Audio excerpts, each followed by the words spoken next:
Hello again, this is Ali Al-Baroudi from Mosul. Today, I want to take you in a walk over a prominent Musili landmark. It's the Old Bridge.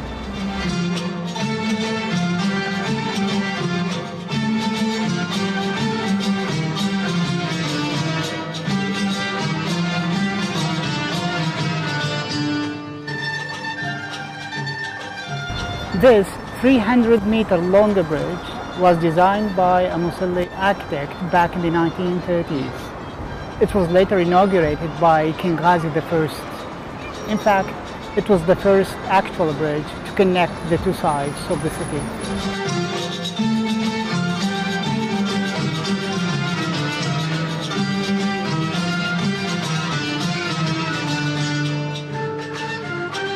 In Mosul, there are many traditions related to the Old Bridge. Young men usually come here to challenge and compete. They climb up to the top of the bridge and dive into River Tigris, while other people prefer to walk and feed the seagulls.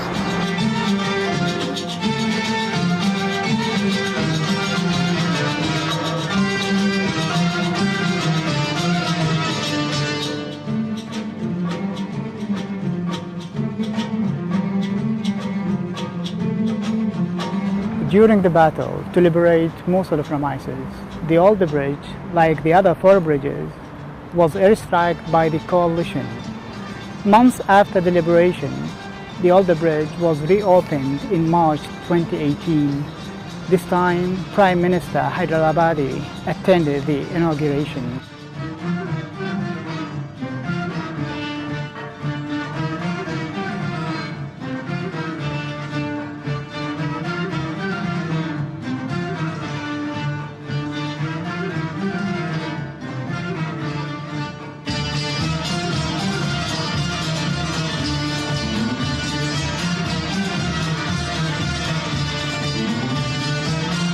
It is hopeful that reopening the Old Bridge will accelerate rebuilding the old city and the Sarai Bazaar.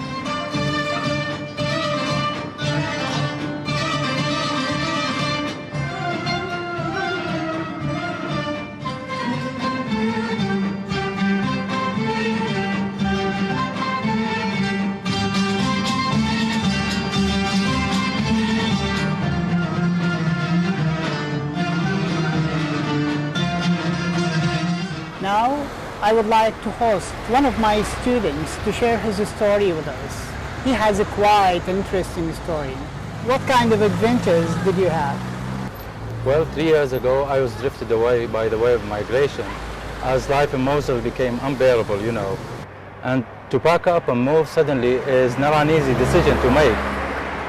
You can imagine what circumstances that made me endanger myself to cross the sea with a rubber boat and to work for weeks, crossing many countries with all the difficulties along the way to Germany. So, what kind of challenges did you encounter in Germany? Well, as soon as I'm done with my adventure to reach Germany, I set off on another journey full of difficulties ahead of me there, like learning a new language, finding a job, and so on. In general, integrating into the community, which was the first and most important thing we had to do there. So, as a refugee, how did you live in Germany? For many expats, living abroad is considered a big adventure. That sometimes comes after years of researching and planning, so let alone as a refugee. And add to this the exceptional situation in Germany that time because of the huge wave of migration. And unfortunately, we were affected in a way or another. So, Muhammad, we keep hearing about people who want to seek asylum in Europe. You did exactly the opposite and came back home. How did you decide to come back home? Well, the decision wasn't easy at all. But let me tell you, Germany was a sanctuary for me as well as for many others. And to be honest with you, racism in Germany was one of many reasons that pushed me to come back home. And after all, everyone has his own circumstances. So, Mohammed, what was your first impression when you stepped back home? Oh, it was a condition of mixed feelings. So I was so sad for the innocent people who lost their lives in Mosul, and for the brave Iraqi soldiers who gave everything to liberate our city. And I was shocked and disappointed to see my city in this situation, especially the right side of the city, which was completely destroyed. But at the same time, I was happy to reunite with my family again, to meet my friends, and to resume my study at the university. So, how about your first day back on campus?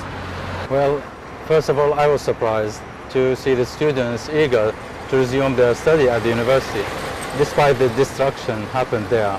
And I was also happy to meet my friends again there. So, Mohammed, we are now standing on the Alder Bridge. Yes. How does it feel to walk on the Alder Bridge again? Although the bridge is reconstructed now, and in fact it's a very modest effort compared to the huge devastation done to the city, but when I walk on this bridge again, and after years of despair, I see a glimmer of hope which truly sends a message. And I'd like to say that before giving up, think about the reason why you held them so long, as great things take time. Thanks, Mohammed. Thank you very much. And welcome back home. Thank you, Prof.